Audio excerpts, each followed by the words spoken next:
Haleluya, amin. Kita sambut dengan tepukan tangan yang meriah Bapak Ibu, haleluya. Sebelum duduk boleh kita teriak Hosana 3 kali, boleh ya? 1, 2, 3, Hosana, Hosana, dan Hosana. Haleluya, terima kasih Bapak Ibu, boleh duduk. Puji Tuhan, salam sejahtera bagi kita semua, shalom. Sekali lagi shalom Bapak Ibu, haleluya. Terima kasih, hari ini hari yang sangat spesial.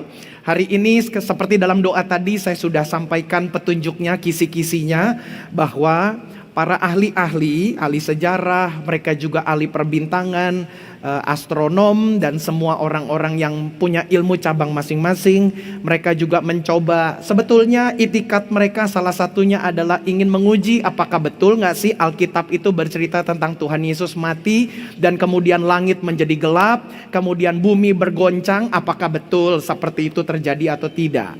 Jadi Bapak Ibu Saudara-saudari, saya melihat bagaimana dalam seminggu ini bacaan-bacaan saya itu mewarnai pikiran saya, bukan hanya Alkitab saja, tetapi saya juga mencoba mencari referensi-referensi yang lainnya. Maka saya menemukan beberapa referensi. Yang pertama dulu adalah hari ini atau tahun ini kita merayakan Jumat Agung jatuh di tanggal 3 bulan April. Dan itulah tanggal yang diprediksi oleh ahli-ahli bahwa Tuhan Yesus tergantung di kayu salib adalah pada tanggal 3 April tahun 33 Masehi. Sekalipun tadi sudah dalam doa saya sampaikan, sekalipun kalender orang Yahudi menggunakan kalender lunar, menggunakan kalender bulan, di mana mereka menghitung pergantian hari itu adalah pada saat bulan muncul. Sementara kita berganti harinya adalah pada saat hitungan matahari. Jadi memang ada selisih 6 jam perhitungan dari kalender orang Yahudi dengan kalender Gregorian yang sekarang kita pakai. Maka memang ketika ada pergantian atau cara hitung harinya berbeda, patokannya berbeda, maka tentu cara hitungannya belum tentu bisa pas. Apakah Jumatnya Jumat hari ini, di mana 2000 tahun yang lalu kurang lebih Tuhan Yesus mati di kayu salib. Tetapi yang menjadi titik spesialnya adalah bukan hari Jumatnya sebetulnya Bapak Ibu, tetapi adalah tanggal 3-nya. Seingat saya Jumat tahun lalu waktu kita merayakan Jumat Agung jatuhnya di bulan Maret, tidak jatuh di bulan April. Dan memang ketika dilihat siklusnya Bapak Ibu Saudara-saudari, kurang lebih bisa sekitar 8-10 tahun Jumat Agung itu akan bisa jatuh kena di bulan April, kurang lebih begitu hitungannya, atau bahkan bisa pas tanggalnya 3 April. Maka itu ketika saya juga melihat orang-orang melakukan penelitian bahwa betul pada tanggal 3 April tahun 33 Masehi, disitulah terjadi gempa bumi yang ada di daerah sekitar kota Yerusalem. Dan itulah tepat seperti apa yang Alkitab katakan, bahwa ketika Tuhan Yesus sudah mati dan menyerahkan nyawanya, bumi bergoncang. Nah kemudian kabar berita yang keduanya adalah dari Alkitab kita, sebelum Tuhan Yesus menyerahkan nyawanya, terjadilah kegelapan.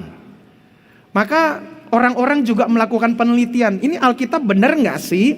Apakah cerita salib itu cerita fiktif? Apakah cerita salib itu cerita hanya dongeng saja?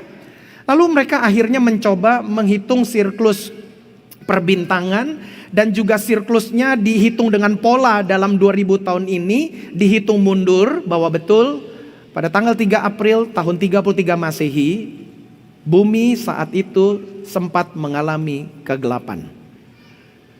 Jadi apa yang saya hadirkan ini adalah bukti bahwa Alkitab kita ini adalah buku yang benar. Ini adalah buku yang betul-betul terjadi. Jadi Alkitab yang kita pegang ini Bapak Ibu Saudara-saudari, ini bukan sekedar firman Tuhan saja. Tetapi dunia bisa membaca ini, menjadikannya sebagai acuan sejarah. Dan ketika sekarang makin banyak arkeolog-arkeolog, ilmuwan-ilmuwan yang mereka tidak percaya dengan iman Kristen, mereka yang lahir dari keluarga Kristen, sehingga mereka sudah terpapar dengan Alkitab dari kecil. Namun karena pergaulan, namun karena perbedaan pandangan politik misalnya, lalu akhirnya nih contoh kita bicara di Amerika lah ya. Di Amerika kan partai politik cuma 2, Republik dan Demokrat. Yang Demokrat itu biasanya anti dengan kekristenan, yang Republik itu mendukung kekristenan, yang Demokrat itu biasanya dalam kacamata Kristen itu ya banyakan gak benernya, Republik itu yang benar. Maka ini pun memberikan pengaruh kepada para peneliti arkeolog-arkeolog. Sehingga akhirnya dengan terpaparnya mereka dengan pergaulan yang sudah bergeser dari zaman sekolah minggu, remaja, pemuda.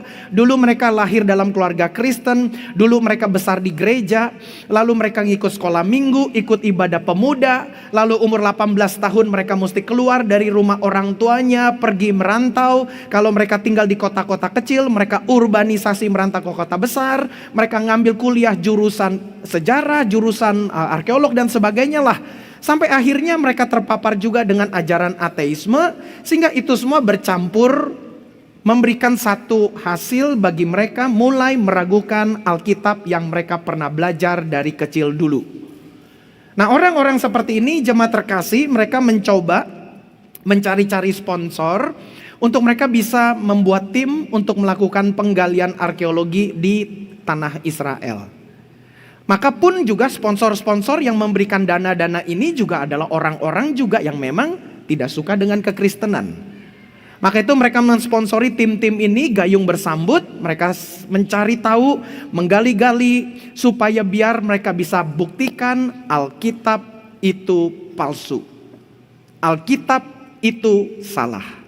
Tapi nyatanya semakin banyak galian-galian arkeologi, Bapak Ibu saudari, mereka malah makin banyak menemukan tanda-tanda salib sebagai simbol dari kekristenan.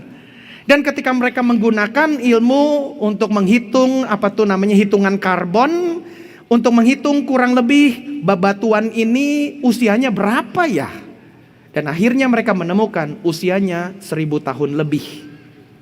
Berarti kalau ini menjadi temuan-temuan yang mereka justru temukan di lapangan, itikat mereka adalah ingin meruntuhkan kekristenan, itikat mereka adalah ingin merubah atau menyatakan Alkitab itu palsu dan salah, tapi nyatanya justru mengonfirmasinya, Bapak Ibu. Hari ini juga menjadi momen yang khusus untuk di tanah Israel. Saya belum baca berita lagi apakah gereja yang dibangun pada abad keempat, kurang lebih pada tahun 300-an, ya bulatkan saja 330 kurang lebih. Gereja Makam Kudus adalah gereja yang ketiga yang dibangun oleh Kaisar Konstantin di abad keempat. Seorang kaisar Romawi yang menjadi Kristen, dan akhirnya kekristenan berkembang pesat dari tahun 300-an awal di abad keempat itu. Sehingga akhirnya gedung-gedung gereja mulai berdiri, dan gedung gereja ketiga yang dibiayai oleh Kaisar Konstantin adalah gereja Makam Kudus yang ada di Yerusalem. Dan untuk tahun ini secara khusus gara-gara perang Israel juga dengan Iran dengan membabi buta mengirimkan rudal-rudalnya dan berhasil digagalkan oleh teknologi pertahanan Israel. Dan akhirnya ternyata tetap rudalnya bisa digagalkan. Tetapi ternyata pecahan-pecahan rudalnya, proyektilnya itu nyampe ke gereja Makam Kudus. Untung proyektilnya hanya jatuh, jadi beberapa keping gentengnya itu menjadi pecah. Puji Tuhannya juga nggak jebol sampai masuk ke dalam gedungnya. Maka itu saya melihat dan saya tahu itikat pemerintah Israel itu adalah mau melindungi. Dan saya sangat yakin gereja itu untuk sekian waktu yang lama akhirnya mau tidak mau dalam perayaan Jumat Agung 2026 ini, dengar-dengar dari berita kemarin saja saya masih coba dengar, saya nggak tahu hari ini. Ketika mendengar saja berita kemarin, gereja Makam Kudus masih ditutup oleh otoritas Israel. Dan saya bisa menyangka bahwa ini adalah perbuatan yang tentu adalah tidak salah, karena pemerintah Israel ingin melindungi warganya. Dan tidak ingin juga dalam perayaan Jumat Agung ini menjadi selebrasi yang besar-besaran. Ratusan ribu orang akan berdatangan ke Yerusalem, baik itu adalah orang Kristen karismatik, Kristen ortodoks, Kristen yang lainnya, bahkan Katolik pun juga akan datang. Itu sudah pasti ratusan ribu akan memadati kota Yerusalem. Dan itu akan menjadi sasaran empuk bagi Iran untuk bisa melemparkan rudal ke sana. Maka itu melihat hal seperti ini, jemaat terkasih, kita mesti bersyukur kepada Tuhan bahwa hari ini kita masih bisa datang ke gereja loh. Bahwa hari ini engkau dan aku masih bisa merayakan Jumat Agung. Terlepas dari segala hiruk pikuk yang ada dalam pekerjaan, yang ada dalam rumah tangga, yang ada dalam kesehatan kita. Maka itu jemaat terkasih, hari ini kita akan sama-sama belajar banyak firman Tuhan. Dan ayatnya akan kita bahas dari Yesaya pasal 52 sampai pasal 53. Ini menjadi ayat yang akan sangat memberkati Anda dan saya. Saya sudah diberkati duluan karena semalam sore sampai malam saya merampungkan bahan khotbah ini. Jadi aku duluan sudah diberkati oleh firman Tuhan ini. Dan semalam sekitar jam 11-an malam, pukul 23 lebih waktu Indonesia bagian Barat, saya sudah merampungkan semuanya. Saya bagikan beberapa poin-poin khotbahnya itu di channel WhatsApp saya. Saya punya channel WhatsApp Bapak Ibu, jadi Bapak Ibu bisa join ke channel itu. Silakan gabung saja. Setiap pagi saya berikan renungan harian setiap paginya. Dan kemudian saya usahakan di tengah kesibukan saya tetap merekam suara secara langsung supaya saya bisa membacakan renungan itu dalam bentuk audio. Karena memang saya juga menyadari tidak semua orang itu punya kesanggupan mata yang baik.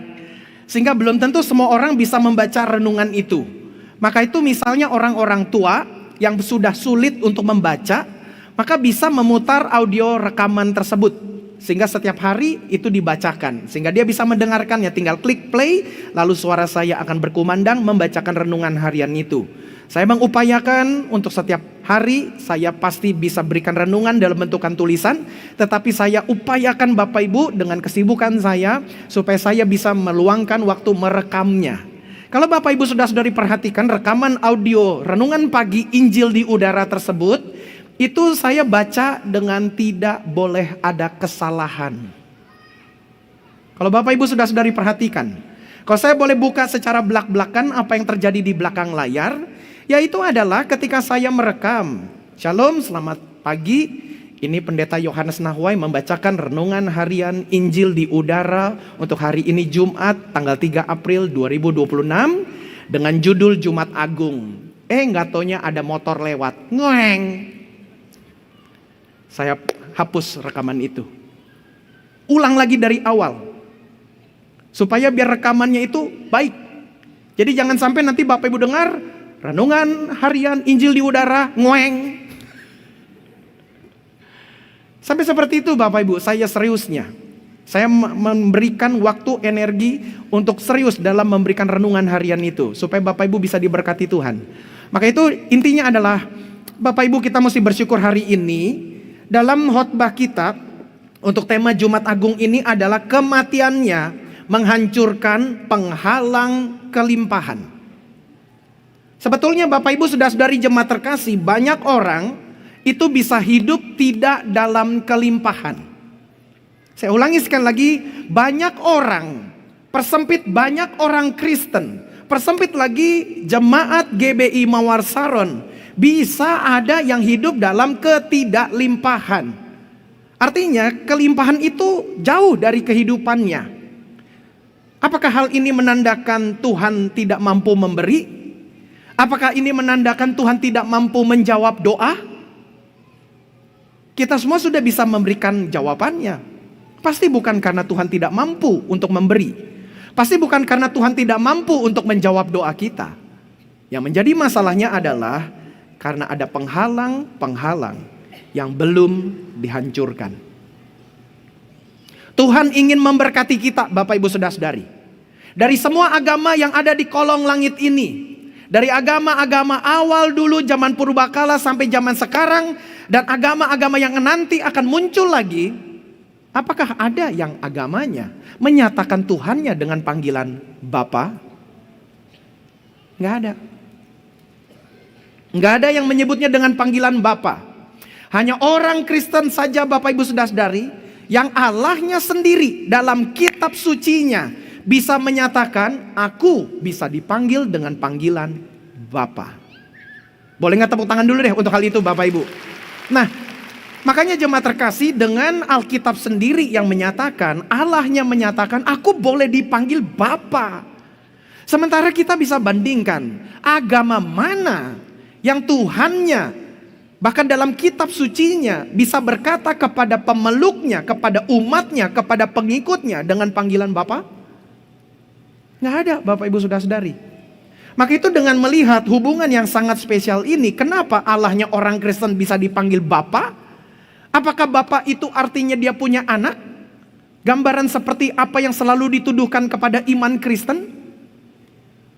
Bapa itu artinya, Bapak Ibu Saudara-saudari, adalah orang yang selalu menyediakan kebutuhan. Semua keperluan itulah Bapa. Makanya panggilannya seperti itu, Bapa yang melindungi, Bapa yang memberikan kecukupan. Maka itu Allah yang kita sembah ini, Allah yang melindungi, Allah yang memberikan kecukupan. Dan dia tambahkan lagi, panggil saja aku ini Bapa. Kita punya orang tua di rumah, kita juga panggilnya Bapa. Bapak Ibu Saudara-saudari juga panggil saya Bapa. Bapak pendeta, Bapak gembala, Bapak Yohanes.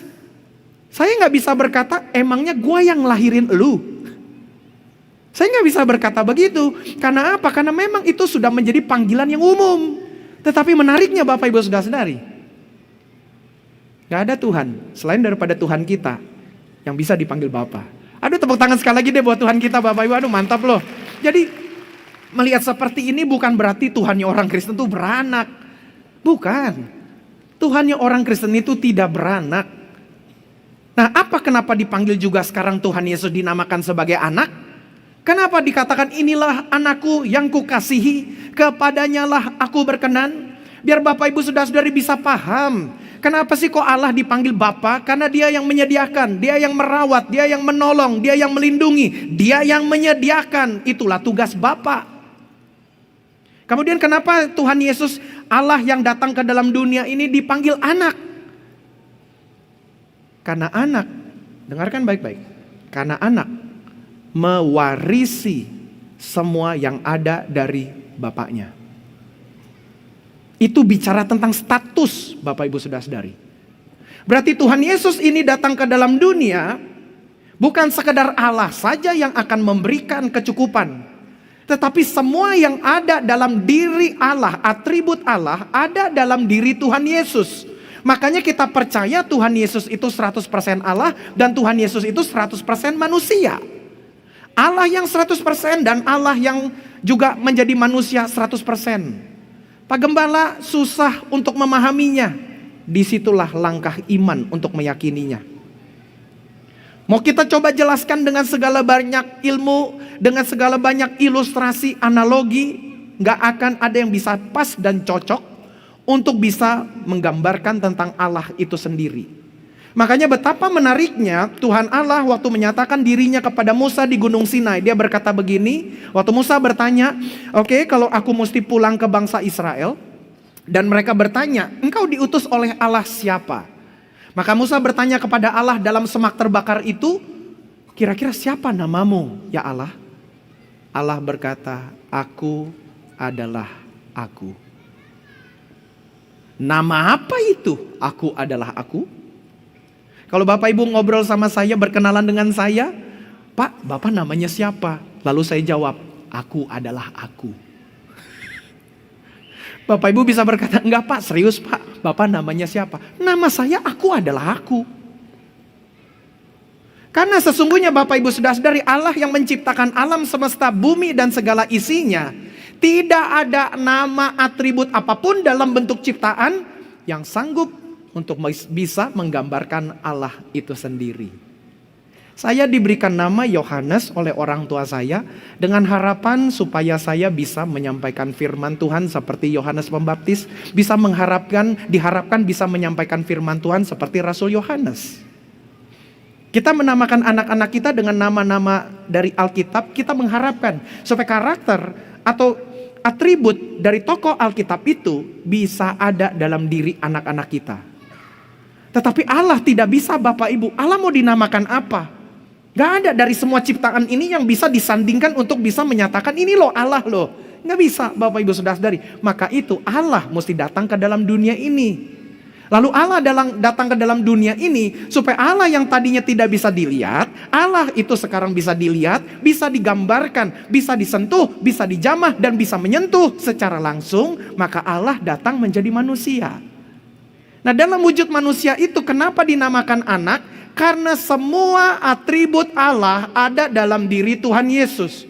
Contoh, ini analogi. Digambarkanlah saya. Saya sudah habiskan separuh hidup saya di Kelapa Gading, Bapak Ibu. Jadi buat orang Kelapa Gading atau buat daerah Kelapa Gading, saya ini akamsi. Apa tuh akamsi? Anak kampung sini. Waduh, udah dari dulu, dari remaja udah di Kelapa Gading. Pokoknya inilah daerah saya.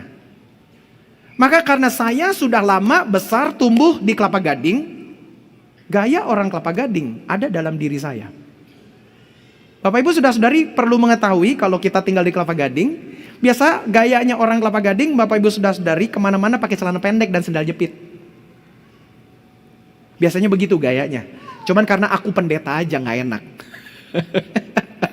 Karena aku pendeta aja Bapak Ibu. Tapi kalau enggak mah bener deh. Pengennya ke mall gitu, celana pendek, pakai sendal jepit, yang kanannya oranye, yang kirinya hijau. Dengan mereknya Swallow. Begitu gaya Kelapa Gading, maunya pakai kaos, kaosnya kelihatan udah 7 tahun gak diganti. Warna putihnya udah pudar. Bahasa kerennya off white, cailah off white. Padahal udah pudar warna putihnya. Nah kenapa? Gayanya seperti itu. Jadi ketika orang melihat saya dengan gaya, misalnya orang dengan begitu celana pendek, sendal jepit, kemudian pakai kaos, orang bertanya, "Pak, Bapak dari mana?" Boleh gak saya berkata, "Saya anak Kelapa Gading." Pertanyaannya, apakah Kelapa Gading beranak? Bodohnya orang bertanya lagi, kalau Kelapa Gading beranak siapa bidannya? Bukan soal beranak, tapi anak itu adalah mewakilkan apa yang dia wakilkan.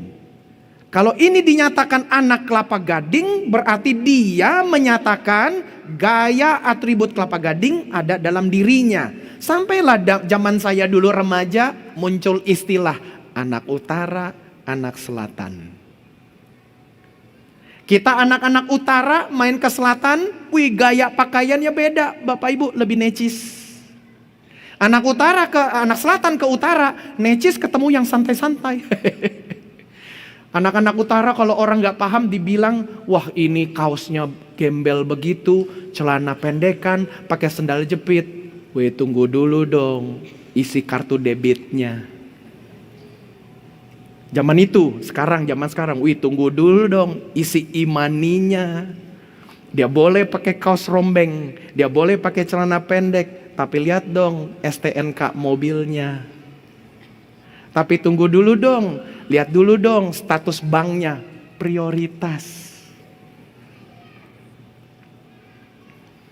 Nah itu contohnya Bapak Ibu. Nah bagaimana dengan Tuhan Yesus? Atribut Allah ada dalam diri Tuhan Yesus. Sehingga dia bisa cocok dinyatakan anak Allah. Karena atributnya Allah itu ada dalam diri dia. Beberapa jemaat makin lama makin bilang kepada saya, Pak Gembala, Pak Yohanes, Bapak makin lama makin mirip Pak Yakob ya. Ya saya bilang iya dong, kan saya anaknya. Kalau saya milih Pak Prabowo, orang bisa bingung dong. Kan namanya anak, atribut dari Pak Yakob itu ada dalam diri saya. Ya saya juga terima keadaannya. Pak Yakob hidungnya cutbray, maka hidungku pun ikut cutbray Bapak Ibu. Jadi dengan kata lain ya itulah atributnya. Bapak Ibu lihat 3 putra saya, Bapak Ibu bisa lihat diri saya nampak dalam diri putra saya. Paham ya? Nah kenapa ini saya perlu jelaskan di awal, bukan untuk memperpanjang khotbah. Ya mau khotbahnya mau panjang kok Bapak Ibu. Mau hari libur nasional kok mau kemana sih? Jadi ya dengan kata lain kita mau belajar hari ini ada 3 kebenaran firman Tuhan yang berbicara tentang 3 penghalang yang menjadi penghalang dari kelimpahan kita.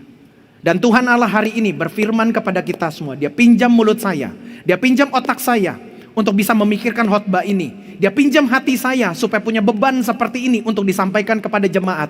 Dan hari ini dia berikan anugerah kepada kita semua. Hari di mana kita bisa beribadah. Sekalipun engkau hari ini gak bisa ke gereja karena engkau sedang sakit di rumah, atau engkau masuk rumah sakit, tidak mengapa. Selama engkau masih bisa dengar suara saya, engkau bisa mengikuti ini secara online, maka firman Tuhan ini akan menolong kita semua. Boleh gak tepuk tangan dulu deh buat Tuhan Yesus deh. Haleluya. Puji Tuhan, sebelum kita masuk Bapak Ibu Saudara-saudari, nanti sesudah ibadah selesai, Bapak Ibu boleh luangkan waktu, jangan segera pulang, karena gereja mengadakan bazar UMKM. Mengadakan apa Bapak Ibu? Bazar UMKM. Apa tuh UMKM? Itu bukan nama partai, bukan. UMKM itu adalah usaha mikro, kecil, menengah. Dan saya sebagai pendeta, sebagai gembala, Bapak Ibu, saya punya beban yang besar untuk UMKM. Kenapa? Karena ini memberdayakan jemaat. Karena ini memberdayakan masyarakat. Dan saya bukan pebisnis, tetapi ngerti-ngerti dikit lah bahwa Indonesia itu masih bisa tertolong karena Indonesia itu banyak bergerak dalam UMKM. Di Singapura nggak bisa sembarangan UMKM. Encek yang jualan es krim di Jalan Orchard di Singapura.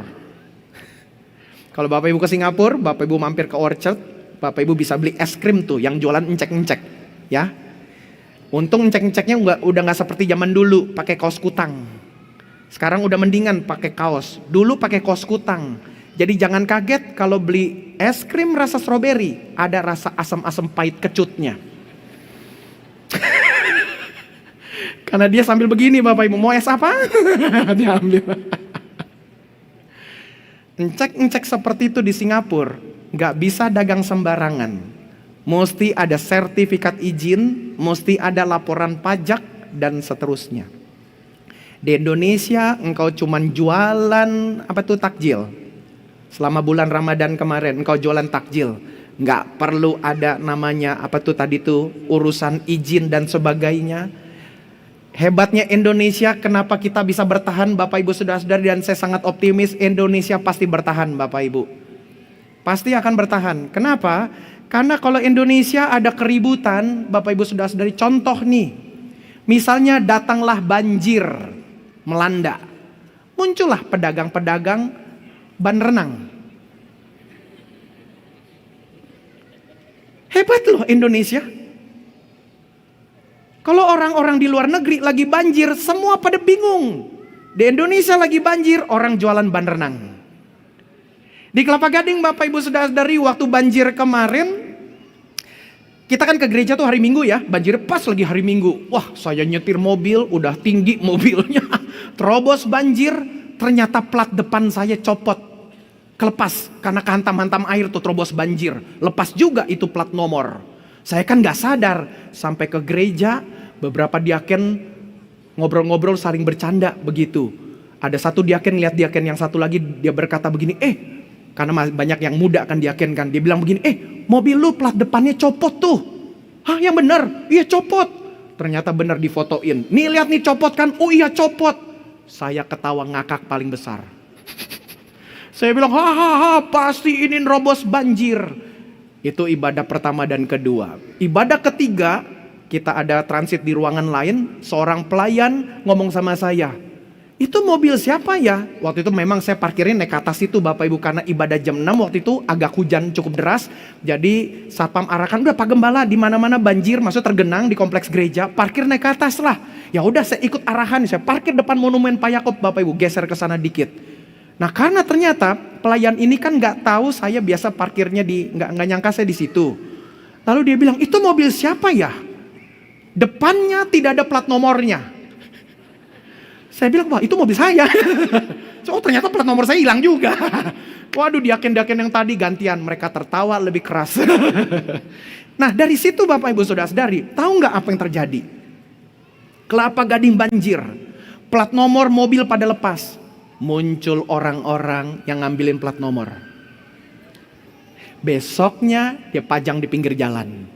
Satu plat nomor ditebus 50.000. Hebat nggak lo ini otaknya? Saya bilang hebat loh ini orang loh. Kalau di negara lain lagi banjir, orang pusing. Ini di negara kita lagi banjir, orang keluar nyari plat nomor yang copot. Untuk apa? Besoknya dijajarin tuh. Satu plat nomor tebus 50.000. Wih, pintar loh Bapak Ibu. Waktu dulu di Sarinah ada teroris. Pos polisi yang di tengah jalan itu ditembakin, dar. Starbucks juga diserbukan, dar. Sampai dibikin filmnya tuh di Indonesia kan. Apa yang terjadi Bapak Ibu? Tukang bakso datang, jualan bakso. Tukang minuman datang, teroris, polisi lagi ngumpet-ngumpet di belakang mobil lagi begini-begini. Tukang bakso lagi santai-santai jualan. Ini kalau di film-film di luar negeri, Bapak Ibu, terorisnya udah lari ke tukang bakso itu, disandra tukang baksonya kan. Disandra, ayo berikan kami tebusan. Ini tukang baksonya masa bodoh. Itulah hebatnya negara kita, Bapak Ibu. Tepuk tangan dulu deh buat Indonesia lah. Makanya melihat seperti ini Bapak Ibu gak usah khawatir, gak usah putus asa, udah tenang aja.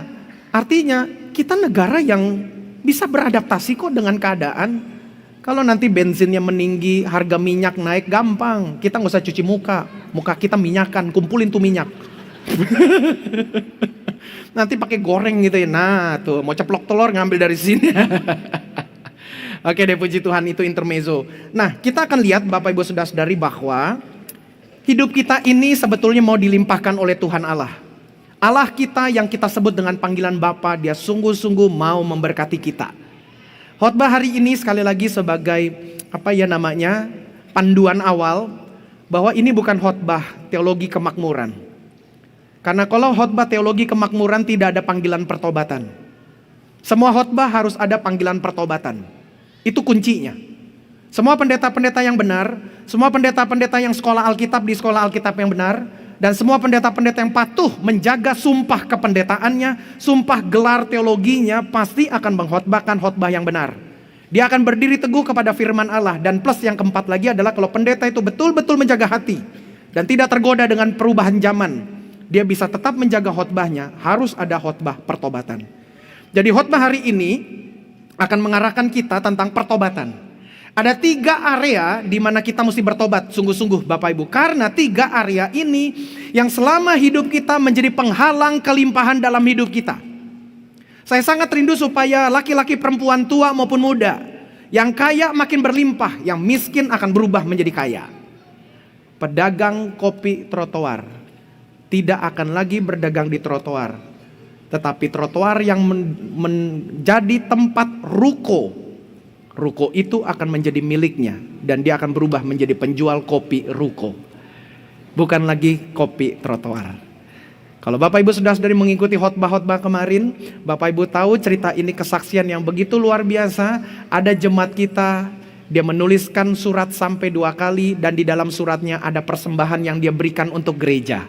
Dan suratnya selalu ditutup dengan salam, dari saya penjual kopi trotoar. Dan seorang penjual kopi trotoar atau keluarga ini saya tidak tahu, karena tidak tahu ini laki apa perempuan. Saya mencoba membaca-baca, menebak-nebak goretan tinta dari suratnya itu, apakah ini goretan pria atau wanita. Saya nggak bisa nebaknya. Penulis surat ini sudah 2 kali menuliskan surat dan memberikan dana persembahan untuk gereja. Dalam konteks orang tersebut, dana itu besar Bapak Ibu Saudara-saudari. Dana itu besar. Tetapi saya berkata dalam hati saya, model jemaat seperti ini pasti terobosan akan terjadi, kelimpahan akan diberikan dan dihadirkan dalam hidupnya. Maka itu, ya tepuk tangan dulu deh buat Tuhan kita. Nah maka itu Bapak Ibu, hari ini kita akan belajar bagaimana 3 penghalang ini mesti kita eliminir dalam hidup kita. Ada keterikatan dari masa lalu yang menjadi penghalang kelimpahan kita. Ada juga yang tekanan hari ini, yang akhirnya Tuhan mau limpahkan hari ini, gara-gara kita merasa tertekan, akhirnya Allah menunda kelimpahan itu. Ada juga yang takut akan masa depan, sehingga akhirnya Tuhan jadi bingung. Ini anakku hari Minggu ngomong dan nyanyi, aku anak raja, engkau anak raja, kita semua anak raja. Tapi kok dia takut akan hari esok? Jadi Bapa kita di sorga ini berkata, ya yang model begini, aku tahan dulu deh kelimpahannya. Maka Bapak Ibu Saudara-saudari bicara tentang keterikatan masa lalu, tekanan-tekanan yang terjadi pada hari-hari ini, dan ketakutan untuk masa depan, ini harus kita tanggalkan pagi hari ini. Biar kita mau melihat salib Tuhan Yesus Kristus, di mana salib ini kita tidak hanya sekedar menemukan pengorbanan Dia di atas kayu salib saja, tapi kutuk-kutuk Dia hancurkan di atas kayu salib ini. Sehingga kalimatnya yang terakhir di atas kayu salib Dia berkata, it is finished. Selesai semuanya. Tepuk tangan buat Tuhan kita Bapak Ibu. Maka itu jemaat terkasih, satu gambar saya mau Bapak Ibu lihat. ini adalah khotbah Paskah tahun lalu. Ulangi, khotbah Jumat Agung tahun lalu. Khotbah Jumat Agung tahun lalu itu mengambil tema adalah kematiannya mematikan kutuk.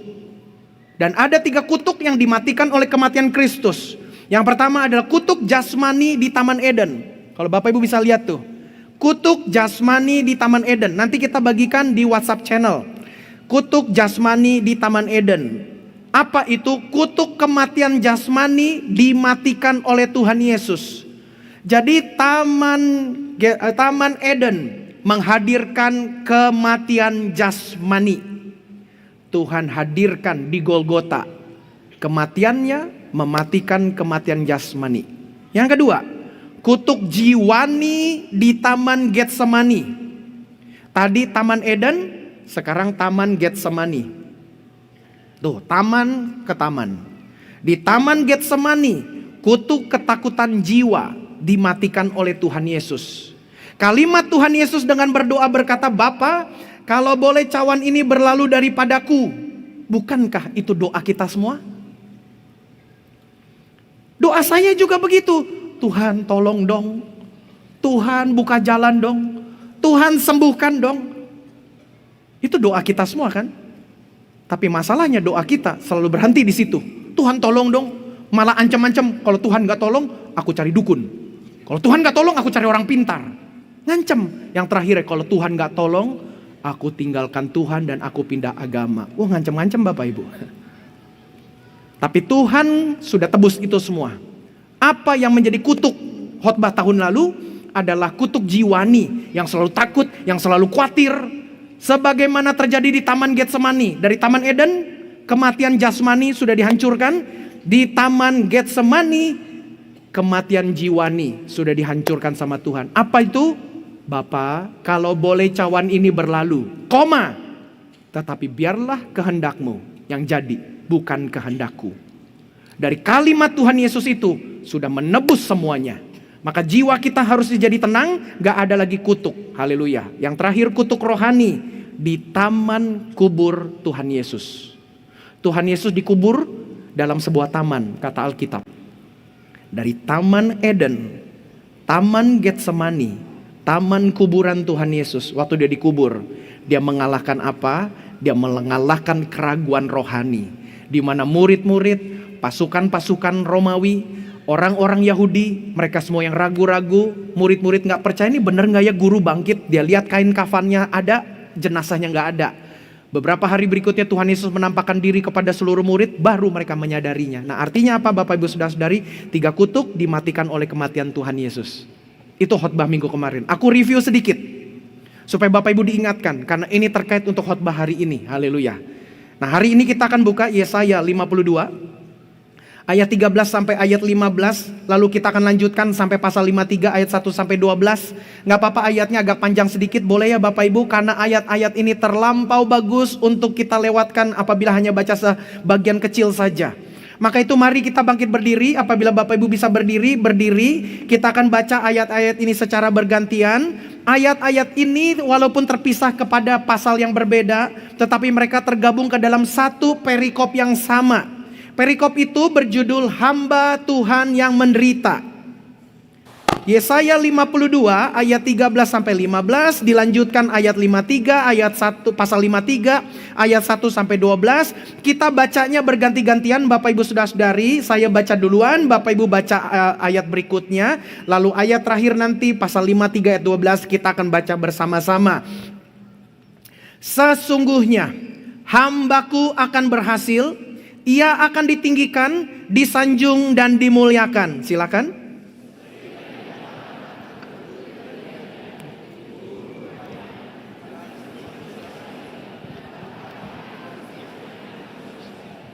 Demikianlah ia akan membuat tercengang banyak bangsa. Raja-raja akan mengatupkan mulutnya melihat dia. Sebab apa yang tidak diceritakan kepada mereka akan mereka lihat, dan apa yang tidak mereka dengar akan mereka pahami.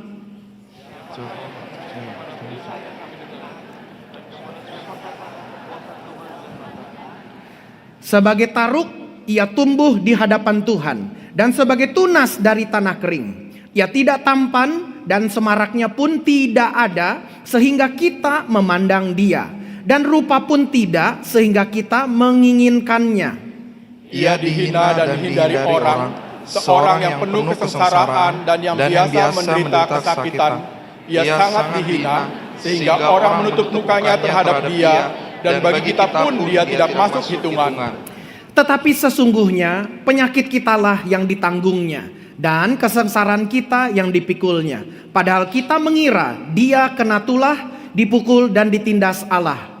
Tetapi dia tertikam oleh karena pemberontakan kita, dia diremukkan oleh karena kejahatan kita, ganjaran yang mendatangkan keselamatan bagi kita ditimpakan kepadanya, dan oleh bilur-bilurnya kita menjadi sembuh. Kita sekalian sesat seperti domba, masing-masing kita mengambil jalannya sendiri, tetapi Tuhan telah menimpakan kepadanya kejahatan kita sekalian. Dia dianiaya, tetapi dia membiarkan diri ditindas dan tidak membuka mulutnya, seperti anak domba yang dibawa ke pembantaian, seperti induk domba yang keluh di depan orang-orang yang menggunting bulunya, ia tidak membuka mulutnya. Sesudah penahanan dan penghukuman ia terambil, dan tentang nasibnya siapakah yang memikirkannya? Sungguh ia terputus dari negeri orang-orang hidup, dan karena pemberontakan umatku ia kena tulah. Orang menempatkan kuburnya di antara orang-orang fasik, dan dalam matinya ia ada di antara penjahat-penjahat. Sekalipun ia tidak berbuat kekerasan, dan tipu tidak ada dalam mulutnya. Tetapi Tuhan berkehendak meremukkan dia dengan kesakitan. Apabila ia menyerahkan dirinya sebagai korban penebus salah, ia akan melihat keturunannya, umurnya akan lanjut, dan kehendak Tuhan akan terlaksana olehnya. Sesudah kesusahan jiwanya, ia akan melihat terang dan menjadi puas, dan hambaku itu sebagai orang yang benar akan membenarkan banyak orang oleh hikmatnya, dan kejahatan mereka dia pikul. Haleluya, bersama-sama. Sebab itu aku akan membagikan kepadanya orang-orang besar sebagai rampasan, dan ia akan memperoleh orang-orang kuat sebagai jarahan, yaitu sebagai ganti, karena ia telah menyerahkan nyawanya ke dalam maut, dan karena ia terhitung di antara pemberontak-pemberontak, sekalipun ia menanggung dosa banyak orang dan berdoa untuk pemberontak-pemberontak. Amin. Haleluya. Bapak Ibu boleh duduk kembali, puji Tuhan. Membaca perikop ini, merasa Tuhan Yesus kegenapannya bukan? Pasti merasakan. Pak Gembala, kenapa orang Yahudi, orang Israel sampai sekarang mereka nggak bisa juga memahaminya? Karena mereka nggak mau, Bapak Ibu. Kalau saya boleh berkata, sudah sampai zaman sekarang sudah kadung. Udah 2000 tahun berlalu dari zaman kisah ini. Dari cerita Yesaya ditulis kurang lebih pada tahun, bulatkanlah 700 sebelum Masehi, Bapak Ibu Saudara-saudari. Berarti 2700 tahun yang lalu, nubuatan ini sudah dinyatakan. Bahkan buat orang-orang Israel pada hari sekarang pun, kalau mereka membaca Yesaya 52 dan 53, harusnya mereka mulai mengetahui dan harusnya mereka mulai menyadari, betul ya, yang selama 2000 tahun ini yang diyakini oleh orang Israel, yang gerejanya sudah ada makam kudus, yang tersalibkan dengan ada di antara penjahat, di bawah pemerintahan Pontius Pilatus.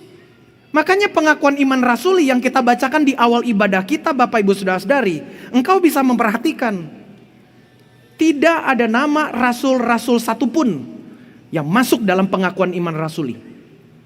Tapi ada nama satu orang yang tidak percaya kepada Tuhan Yesus. Nama itu bisa masuk dalam pengakuan iman rasuli. Namanya siapa? Pontius Pilatus. Kenapa nama Pontius Pilatus itu masuk ke dalam pengakuan iman rasuli? Kenapa rasul-rasul ini bisa menyatakan ini loh kalimat yang menjadi penyatu bagi kita semua. Supaya biar dari kalimat rasul-rasul ini yang menjadi panduan dalam iman kita. Karena mereka lah saksi matanya, Bapak Ibu Saudara-saudari. Dan mereka yang tahu dalam masa pemerintahan Pontius Pilatus, itulah penguncinya, Bapak Ibu. Sejarah dunia membuktikan Pontius Pilatus menjadi gubernur untuk tanah Yudea. Dan sejarah mencatat, baik sejarah Romawi, sejarah dunia mencatat bahwa betul pada tahun 33 Masehi, Pontius Pilatus menyalibkan seorang Ada yang memanggilnya nabi, ada yang menyatakan orang itu gak bersalah, ada yang menyebutnya raja orang Yahudi, disalibkan. Dan ada 2 orang lain pun disalibkan. Pada momen itu total 3 orang disalibkan. Itu catatan sejarah Bapak Ibu. Jadi melihat hal ini jemaat terkasih, poin pertama yang saya bisa hadirkan adalah penghalang kelimpahan yang pertama adalah untuk masa depan. Di masa depan kita ini ada penghalang yang selama ini membuat kita sebagai orang Kristen kurang mendapatkan kelimpahan. Apa kurang kelimpahannya? Di akhir zaman ini Bapak Ibu Saudara-saudari, orang-orang Kristen imannya dan keyakinannya akan digoncangkan oleh dunia. Engkau dan aku di akhir zaman ini ketika menatap masa depan, menjadi orang Kristen akan bisa menjadi orang-orang yang ragu, Bapak Ibu Saudara-saudari. Makanya saya bertugas dan ditugaskan oleh Tuhan Allah dan menggunakan Yesaya 52 sampai pasal 53 ini dengan perikop hamba yang menderita. Khotbah ini tentu, atau Yesaya 52-53 ini tentu berbicara tentang Kristus yang adalah Mesias yang sudah dinubuatkan. Tetapi saya mencoba melihatnya dari sisi aksesoris yang mengitari dari pasal tersebut. Saya menemukan 3 aksesoris ini Bapak Ibu, bahwa menjadi pengikut Kristus, menjadi orang yang percaya kepada hamba Allah yang menderita ini, yang hadir dalam diri Tuhan Yesus Kristus. Yang pertama adalah percaya kepada Tuhan yang model seperti ini. Di akhir zaman ini bisa muncul keraguan Bapak Ibu Saudara-saudari. Kenapa bisa muncul keraguan? Karena di akhir zaman kekristenan banyak diserang. Ceklah, agama apa sih yang paling banyak diserang sekarang Bapak Ibu? Kristen. Rumah ibadah mana yang paling banyak diserang Bapak Ibu Saudara-saudari? Gereja. Kita bisa lihat di Indonesia, kita bisa lihat di Eropa sekarang, kita bisa lihat di Amerika, kita bisa lihat di Australia sekarang. Negara tetangga kita Singapura berhasil menjaganya negaranya dengan baik, karena negaranya relatif lebih kecil. Dia strict, dia ketat jaga. Taiwan juga begitu, saya dengar-dengar mereka cukup strict. Di Tiongkok, gereja-gereja ditangkap Bapak Ibu Saudara-saudari. Pendeta-pendeta sekarang lagi ditangkap, dipenjarakan. Ini grup misi lagi berdoa nih supaya pendeta-pendeta di Tiongkok bisa ditolong. Di Taiwan juga sempat dengar lagi beberapa pendeta ikut ditangkap. Ini tuh Bapak Ibu Saudara-saudari. Pertanyaannya, apakah pemuka agama lain ditangkap?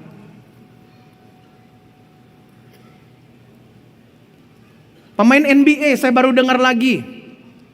Dia bicara tentang imannya sebagai orang Kristen. Ternyata dicabut 1 tahun, dia dilepas sama klubnya. Dia percaya dalam satu momen dia lagi main basket dalam pertandingan profesional NBA, lalu kemudian dicedera.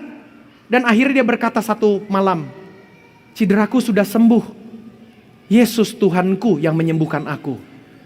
Gak percaya tim kedokteran, tim kesehatannya, di MRI, dicek masuk ke dalam mesin untuk diperiksa, benar enggak nih cederanya sudah sembuh? Cederanya sembuh Bapak Ibu. Tapi gara-gara dia berkata, Tuhan Yesus yang menyembuhkan, klubnya gak kasih izin dia main 1 tahun. Ini yang sedang terjadi di akhir zaman jemaat terkasih. Engkau di kantormu mengaku Tuhan Yesus sebagai Tuhanmu, engkau akan dihimpit. Dalam pergaulanmu engkau menjadi orang Kristen karena engkau pakai kalung salib, engkau akan ditinggalkan. Di akhir zaman ini rumahmu ada salib megah berdiri, orang masuk ke dalam rumahmu dan gak mau datang lagi. Setiap tahun sudah kirim parcel. Sekarang ketika melihat datang, dia nganter parcelnya sendiri. Karena ingin berkenalan lebih dekat, dia masuk ke dalam rumah kita dan melihat salib. Dalam hatinya dia berkata, ternyata Kristen. Pulang dia bersama istrinya, dia bilang, "Mak, ternyata Kristen ya teman kita ini ya, teman bisnis kita." Udah kita jauh-jauh dari dia. Di akhir zaman hal itu akan terjadi Bapak Ibu. Setan akan kerja dengan keras dan kerja lebih keras lagi. Apa yang Alkitab katakan dalam kitab Wahyu jemaat terkasih dikombinasikan dengan kitab Daniel, bahwa di akhir zaman itu aniaya bagi umat Tuhan akan makin gencar. Lantas apa gimana dengan kelimpahannya Pak Gembala? Sabar, ini bicara yang pertama dulu, kelimpahan masa depan. Jangan kita lihat masa depan yang penuh dengan tantangan, penuh dengan aniaya, lalu akhirnya kita terhalang kelimpahan itu. Jadi masa depan ini adalah janji yang Tuhan akan berikan kelepasan. Ayat 13, Yesaya 52. Sesungguhnya, Ayat pasal 52 ayatnya yang ke-13 nih. Bapak Ibu bisa lihat. Dikatakan sesungguhnya hambaku akan berhasil. Kalimatnya keren Bapak Ibu. Boleh baca sama-sama? Sesungguhnya hambaku akan berhasil. Ia akan ditinggikan, disanjung dan dimuliakan. Inilah nubuatan akhir zaman. Hari ini engkau pakai kalung salib, engkau dihina, tenang saja. Hari ini engkau jadi Kristen, karirmu mandek, gak usah khawatir. Anak-anak muda engkau gak dinikahi sama pacarmu karena engkau tidak mau tinggalkan iman Kristen, it's okay. Kelimpahan di masa depan Tuhan hadirkan. Janji firman Tuhannya kurang lebih 2700 tahun yang lalu. Kitab Yesaya ditulis pada saat bangsa Israel sedang dalam masa pembuangan. Kurang lebih Nabi Yesaya hidup pada zaman yang sama dengan Nabi Hosea dan Nabi Mika. Di zaman yang sama. Nabi Yesaya adalah nabi yang diutus Tuhan untuk bangsa Yehuda, Israel Selatan. Bapak Ibu masih ingat khotbah kemarin, beberapa waktu kemarin? Israel terpecah pasca meninggalnya Salomo. Diteruskan oleh anaknya Rehabeam. Anaknya salah strategi, pecah kerajaan Israel. Terbelah menjadi dua. Kurang lebih 8 suku sepakat menjadi Israel Utara. Sisanya 3 suku terpusat ke bawah, Lewi ada di bawah. Maka terpecahlah kerajaan Israel menjadi 2 bagian utama. Israel Utara yang akhirnya disebut Israel, dan Israel Selatan yang akhirnya disebut Yehuda. Karena suku Yehuda yang paling banyak. Yesaya diutus untuk menjadi nabi bagi suku Yehuda. Dia hidup di Israel, dia kenal orang-orang istana. Dia lahir dalam keluarga yang terpandang. Itu Nabi Yesaya. Anak orang hebat, anak orang terpandang, dipanggil jadi nabi. Dia berfirman saat itu, waktu Yesaya menjadi nabi, berfirman dalam suratnya ini, dalam kitab Yesaya ini, kerajaan Israel Utara sudah hampir habis punah dibabat oleh kerajaan Asyur. Dia sedang melihat, waduh saudara-saudaraku yang di utara, waduh Asyur sudah menggagahi mereka. Waduh tinggal berikutnya yang selatan. Yesaya menghadirkan firman ini. Tuhan menitipkan firman ini. Berbicara kepada bangsa Israel Utara dan Selatan khususnya. Tenang, nanti akan datang Raja Penolong. Biar Bapak Ibu saudara-saudari mengetahui konteksnya. Yesaya 52 ini yang kita baca barusan dikatakan tadi. Sesungguhnya hambaku akan berhasil. Di tengah-tengah Israel Utara sudah hampir punah, dibabat sama kerajaan Asyur. Kerajaan Asyur sudah terdengar akan ke selatan, mau menyerang Yerusalem. Yesaya ada di Yerusalem. Firman Tuhan kepada Nabi Yesaya untuk disampaikan kepada kerajaan Yehuda dan juga kepada sisa kerajaan Israel Utara. Tenang, hambaku akan berhasil. Berita ini gak mudah bagi bangsa Israel. Sama seperti kita sekarang jemaat terkasih. Kita jadi orang Kristen jadi susah. Kita jadi orang Kristen takut. Mungkin ada di antara engkau baru percaya Tuhan Yesus dan besok tanggal 4 bulan 4 2026 engkau mau dibaptis. Dan sudah ada ancaman dari keluargamu. Engkau masuk dalam kolam itu, putus hubungan kita. Jangan takut jemaat terkasih. Janji kelimpahan yang Tuhan berikan adalah di masa depan. Keraguan menjadi Kristen akan dihancurkan. Haleluya. Jangan ragu-ragu jadi orang Kristen jemaat terkasih. Jangan takut, jangan tinggalkan iman Kristen. Di akhir zaman goncangan akan makin banyak, tapi kelimpahan masa depan Tuhan akan berikan jaminan bagi kita. Jangan takut jemaat terkasih. Waduh di akhir zaman kekristenan banyak diserang, iman digoyang, serta pengetahuan diuji. Pengetahuan apa? Pengetahuan akan firman Tuhan. Pengetahuan akan firman Tuhan akan diuji. Orang-orang akan nanya sama kita di kantormu, di tokomu engkau pasang salib di dinding. Lalu orang masuk ke tokomu dan bertanya, oh enci orang Kristen, enci katanya Tuhannya 3. Engkau diuji nanti pengetahuanmu. Makanya bahayanya sekarang jemaat terkasih. Pendeta-pendeta udah gak lagi khotbah pengajaran. Pendeta-pendeta maunya khotbahnya sekarang cuma setengah jam. Pendeta-pendeta sekarang maunya ibadah cuma 90 menit. Tapi Bapak Gembalamu khotbahnya 90 menit. Sementara mereka udah selesai. Bahaya zaman sekarang Bapak Ibu, apa yang mau didapat? Hari-hari jemaat nontonnya Netflix. Cari referensi tentang Tuhan Yesus, tentang Alkitab, nonton dari film. Walaupun film tentang Tuhan Yesus gak salah. Saya sangat menikmati film The Chosen yang ada di Netflix Indonesia. Saya sangat menikmati, bahkan saya dan keluarga udah ikut sumbang awal mula Bapak Ibu.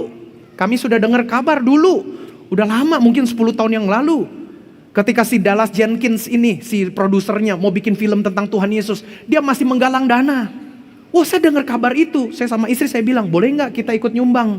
Kita ikut partisipasi, bayar pakai kartu kredit kita, uang kita. Ayo kita ikutan bayar, kita donasi. Seri-seri awal dulu, belum ada yang tahu Bapak Ibu. Sekarang sudah sampai season 5. Wih, keren film itu. Tapi berapa banyak orang menjadikan film-film tentang Tuhan Yesus referensi untuk dia ngerti tentang kekristenan. Referensi kita harus banyak baca Alkitab jemaat terkasih. Harus banyak baca buku ini. Film-film rohani gak salah. Tapi film-film rohani tetap gak bisa dipungkiri. Masing-masing produser punya gambarannya sendiri-sendiri. Contoh akhirnya Mel Gibson mengakui. Dalam film Passion of the Christ 2004. Film itu dirilis. Ketika Tuhan Yesus ditangkap, ada momen di mana setan menggendong seperti rupa anak kecil. Ada tuh cupliknya tuh beberapa detik, 2-3 detik Bapak Ibu. Tuhan Yesus waktu ditangkap di taman diadili sedang dicambuk. Lalu satu klip di antara kerumunan orang yang sedang menyaksikan Tuhan Yesus sedang dicambuk. Setannya lagi lewat gendong seperti anak kecil, kepalanya botak begitu. Setan juga botak tuh. Itu Bapak Ibu. Nah, jadi dengan kata lain itu tuh klip itu tuh. Mel Gibson akhirnya mengakui, memang di Alkitab gak ada cerita itu. Tapi aku sengaja menambahkan dalam momen film itu supaya menandakan bahwa setan sedang menghina Tuhan Yesus dan menghina Allah Bapa. Jadi setan itu menggambarkan, aku nih Allah Bapa, ini nih anaknya nih. Kan harusnya anaknya kan katanya tadi, inilah anakku yang kukasihi, kepadanya lah aku berkenan. Kan namanya dikasih, digendong dong. Setan ngeledek. Itu gak ada di Alkitab Bapak Ibu. Nah, jangan sampai kita nonton film tentang kekristenan, lalu kita miskin pengetahuan Alkitab, lalu kita jadi percaya, ada setan gendong anak kecil. Lalu tetangga kita karena masalah rambut kepalanya juga gundul, dia gendong bayinya, langsung kita astaga. Nah, ini hari-hari ini akan diuji iman kita jemaat terkasih. Maka itu mesti banyak baca Alkitab. Akan banyak muncul orang-orang yang mengajar firman di medsos. Akan banyak muncul orang-orang mengajar firman di medsos. Seruannya sekali lagi, hati-hati Bapak Ibu. Kalau engkau tidak rajin baca Alkitab, dan kalau engkau tidak rajin pergi ke gereja, saya tidak mengatakan saya khotbahnya bagus. Saya tidak mengatakan bahwa saya khotbahnya yang paling baik dan khotbahnya paling benar, enggak. Tetapi setidaknya Bapak Ibu Saudara-saudari, apa yang saya sadari, kita selalu bahas tentang Tuhan Yesus. Kita selalu bahas tentang pertobatan, karena itulah seruannya Bapak Ibu. Kalau hanya berita tentang Tuhan Yesus saja tanpa ada pertobatan, tanpa ada salib Kristus yang dinyatakan, apa jadinya khotbah itu Bapak Ibu? Charles Spurgeon mengatakan, khotbah tanpa salib adalah khotbah yang bukan memecut punggungnya setan. Punggung setan bisa dipecut Bapak Ibu Saudara-saudari adalah ketika pendetanya berkhotbah tentang salib. Sekarang gereja menghapus salib. Bapak Ibu ada kesempatan pergi ke gereja-gereja lain karena tugas pekerjaan keluar kota, libur lebaran kemarin. Lihatlah gereja-gereja sekarang menggeser salib. Sedih Bapak Ibu Saudara-saudari. Gak ada kebanggaan lagi gereja dengan tanda salib. Salib digeser. Aduh, inilah akhir zaman Bapak Ibu. Di zaman akhir kekristenan akan banyak bergeser. Akan muncul video-video AI. Video-video kecerdasan buatan. Jangan-jangan video tadi tuh video AI itu. Gak apa-apa, itu kita bisa manfaatkan untuk menyatakan Tuhan Yesus. Tapi akan muncul nanti video-video AI. Waduh, di TikTok banyak banget video-video AI sekarang membahas tentang Alkitab. Kalau kita tidak hati-hati Bapak Ibu sudah bisa bergoyang loh iman kita. Kolose 2 ayat 16-19. Firman Tuhan ditambahkan bonusnya Kolose 2. Ayatnya yang terambil dari 16-19 dikatakan begini dengan cepat. Karena itu janganlah kamu biarkan orang menghukum kamu mengenai apa itu? Makanan dan minuman. Ini nih orang-orang yang biang kerok. Jangan biarkan orang menghukum kamu karena makanan dan minuman. Atau mengenai hari raya. Ributin itu tuh. Harusnya ini bukan Jumat Agung. Tuhan Yesus mati bukan hari ini. Kita nggak pusingkan. Di awal saya sudah sampaikan.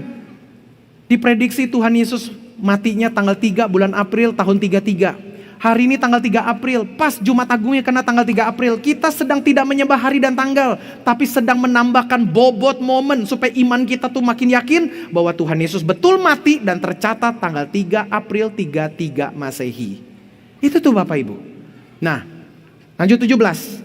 Semuanya ini hanyalah apa? Ayat 17. Bayangan dari apa yang harus datang. Apa yang kita lakukan? Perjamuan kudus ini bayangan Bapak Ibu. Nanti tubuhnya yang utuh, darahnya yang sudah komplit akan datang menjemput kita menikmati masa depan dalam kekekalan. Itu kelimpahan yang dijanjikan oleh iman kita. Tepuk tangan dulu untuk Tuhan Yesus Bapak Ibu. Haleluya. Jadi nanti tunggu bayangannya. Ayat 18-19 Bapak Ibu baca di rumah saja nanti. Yang kedua, kehinaan menjadi Kristen akan dihancurkan. Poin yang pertama tadi, 1A-nya, keraguan menjadi Kristen akan dihancurkan. Ragu-ragu nih. Ada yang ragu-ragu, nggak usah ragu-ragu lagi, mantapkan. Puji Tuhan, setidaknya kemarin di kantor hari Kamis, di kantor gereja, di meja kerja saya, sudah ada berapa tuh? 17 akte baptisan air yang sudah saya tanda tangani. Ketika saya mau pamit pulang dari kantor jam 5:30, lalu ternyata sekretaris samper ke saya dan berkata, "Pastor, ada 2 lagi tambahan akte baptisan air." Jadi sejauh ini besok 19 orang sudah ngantri untuk menyerahkan diri dibaptis. Tepuk tangan dulu buat Tuhan Yesus Bapak Ibu. Maka itu apabila ada di antara engkau yang belum dibaptis, turun nanti dari ibadah ini selesai ke Mawar Saron Center, segera daftarkan diri. Tambah, aku mau ikutan. Karena aku dengar khotbah tadi, sekarang aku mau serahkan diri untuk Tuhan Yesus. Aku gak ragu-ragu lagi. Aku menantikan kelimpahan masa depan. Apa? Hambaku akan menang nanti, kata Yesaya. Hambaku akan menang. Tuhan Yesus akan menang Bapak Ibu. Jadi tenang saja. Hari ini dihina, diledek-ledek kekristenan. Kalau Allahnya beranak, siapa bidannya? Tunggu aja lo tanggal mainnya lo. Kalau tanggal mainnya datang lo berani lagi ngomong bidan-bidan. Lo yang jadi bidan. Makanya itu tuh Bapak Ibu tuh, sabar aja, tenang aja. Mau dihina-hina, mau ada, karena ini live streaming dan ini sudah gak bisa Bapak Ibu Saudara-saudari. Kalau dari orang lain ngomongin kekristenan boleh, tapi gantian kekristenan ngomongin yang lain gak boleh. Gak apa-apa, emang udah begitu kondisinya. Gak apa-apa Bapak Ibu melihat orang yang katanya dulunya Kristen, sekarang sudah bukan Kristen, ngomongin kekristenan. Kok CLBK melulu ya? Apa tuh CLBK? Cinta lama bersemi kembali. Kalau udah mantan, ngapain sih ngomongin mantan? Setuju gak Bapak Ibu? Udah ninggalin kekristenan, masih ngomongin kekristenan. Itu namanya CLBK. Jangan-jangan mau login balik. Cuman malu-malu aja. Nah jadi Bapak Ibu Saudara tenang aja. Bayangan ini semuanya, ini bayangan, ini gambaran Kristus dalam bentuk gereja. Bapak Ibu masuk ke gereja, umatnya masuk, ada pelataran, ada ruang kudus, ada ruang maha kudus. Sabar, ini bayangannya. Nanti waktu Tuhan datang, hambaku akan menjadi pemenang. Waduh, kita lihat di awan-awan nanti Bapak Ibu. Kita dibawa ke sorga, lihat pelatarannya. Aduh, ada Allah duduk di singgasananya. Di situ kita baru berkata, betul kata Nabi Yesaya. Hambanya bukan lagi menang, sudah menang. Itu menjadi janjinya loh Bapak Ibu. Aduh, tepuk tangan sekali lagi buat Tuhan kita ya, haleluya. Maka yang keduanya, kehinaan menjadi Kristen akan dihancurkan. Ragu-ragunya dihancurkan, kehinaan. Kita dihina-hina. Balik lagi Yesaya 52 ayat 14-15. Seperti banyak orang akan tertegun melihat dia. Seperti banyak orang akan termanggu-manggu melihat dia. Bingung melihat di kayu salib. Hah, kok begini ya? Begitu buruk rupanya. Bukan seperti manusia lagi. Dan tampaknya bukan seperti anak manusia lagi. Udah gak berbentuk orang Bapak Ibu. Penggambaran tentang Tuhan Yesus dalam film-film yang ada di kayu salib gak akan bisa menggambarkan bagaimana aslinya Tuhan Yesus. Cambuk yang dipakai untuk mencambuk badannya Tuhan Yesus itu Bapak Ibu Saudara-saudara bukan cambuk sembarangan. Cambuknya salah satunya ada cambuk yang punya pengait begini. Jadi kalau dia dilemparkan ke kulit dia nancap. Dan langsung ditarik kesobek dagingnya Bapak Ibu. Aduh, kita gunting kuku aja, kesobek begitu sakitnya minta ampun 2-3 hari. Aduh, sakit, cuci tangan sakit. Seperti itu Bapak Ibu, dicambuk. Tuhan Yesus tersobek badannya. Udah gak berbentuk Bapak Ibu saudara-saudari. Sampai semua wanita-wanita memalingkan mukanya. Gak tega, gak tahan lihat tubuh. Aduh kok ada ya orang kok dibuat seperti ini. Gak pernah ada orang mah disalib-salib aja. Ini kali ini, waduh babak belur Bapak Ibu saudara-saudari. Bahkan Alkitab mencatat, Yohanes mencatat, Markus mencatat, Tuhan Yesus dipakaikan mahkota duri. Dan sesudah dipakaikan mahkota duri, mereka menamparnya. Lalu dikatakan lagi dalam Yohanes mereka meninjunya. Ya sama aja lah pokoknya digebuk. Dengan kata lain, waduh udah disesah. Udah dipakaikan mahkota duri. Mahkota durinya panjangnya sejari begini Bapak Ibu kurang lebih. Bayangkan berapa banyak tuh semak-semak yang berduri. Dibikinkan mahkota lingkaran. Dimasukkan di situ, dipaksa untuk masuk nyangkut di situ. Ketusuk tuh dalamnya Bapak Ibu saudara-saudari. Sudah semalaman di Taman Getsemani berdoa. Langsung ditangkap. Gak bisa istirahat. Kalau mau tidur-tidur gak nyenyak. Begadang tuh Tuhan Yesus. Harus menghadapi pagi-pagi buta. Pengadilan. Dan di situ pun dia sudah ditampar. Kata firman Tuhan, ditutup palanya, ditinju sama pemuka-pemuka agama Yahudi. Lalu mereka berkata, kalau engkau Mesias, coba kasih tahu siapa yang tinju. Karena bagi mereka Mesias pasti tahu. Mesias pasti paham siapa yang pukul. Mereka gitu tuh. Mereka pakai yang tutup kepala, tinju, ceder. Ayo kalau lu Mesias ngomong siapa yang tinju. Mereka tantang. Udah dipukul, kurang tidur, disesah. Lihat lagi Yudas Iskariot mengkhianati. Lihat lagi Petrus menyangkal dia. Aduh tubuh jiwa rohnya tergoncang. Aduh Bapak Ibu tuh Tuhan Yesus alami tuh. Tambah lagi di Romawi. Di situ dihadapkan. Dia ingat itu hari Jumat. Kurang lebih 5 hari yang lalu. Orang-orang berteriak Hosana, Hosana, Hosana. Tarop, dahan-dahan pohon palem. Keledai mimpin dia Bapak Ibu. Aduh saya gak siapkan ini tambahan saja. Bapak Ibu ternyata memang betul. Dari semua keledai yang Tuhan ciptakan, di punggung keledai itu ada gambar salib Bapak Ibu saudara. Tim multi tolong bantu deh, coba googling gambar keledai dengan salib, nanti dimunculkan sambil saya khotbah. Jadi kalau nanti gambarnya muncul, Bapak Ibu boleh kasih kodenya apa ya supaya saya nengok ya.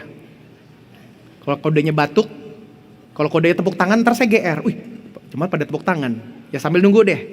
Ternyata keledai itu Bapak Ibu saudara-saudari, di punggungnya itu ada bercak yang Tuhan Allah ciptakan. Dan bercak itu adalah tanda salib Bapak Ibu saudara-saudari. Waduh gambar keledai itu, cari di internet deh punggung keledai begitu. Cross on a donkey, cailah. Begitu. Pernah lihat keledai Bapak Ibu? Kok nengok ke suami? Iya, habis diomongin suami susah. Jadi Tuhan Yesus 5 hari yang lalu orang-orang berteriak Hosana, Hosana, Hosana. Sekarang dalam 5 hari berikutnya Yerusalem berbalik meninggalkan Tuhan Yesus. Waduh pengkhianatan demi pengkhianatan. Murid-muridnya yang tadi rame-rame. Petrus yang berkata aku gak akan tinggalkan engkau. Tuh munculkan tuh Bapak Ibu. Lihat ya. Keledainya ngadep ke kanan. Jadi kalau saya naik keledai begitu, Tuhan Yesus naik keledai ngadep ke situ. Apa yang dia lihat di punggung keledai? Tanda salib. Mantap ya, tepuk tangan buat Tuhan kita Bapak Ibu. Nanti kapan-kapan kita hadirkan keledai di gereja ya. Yang naik 75.000 bayarnya. Biar bisa lihat loh. Jadi banyak kode-kode Tuhan Allah sudah hadirkan.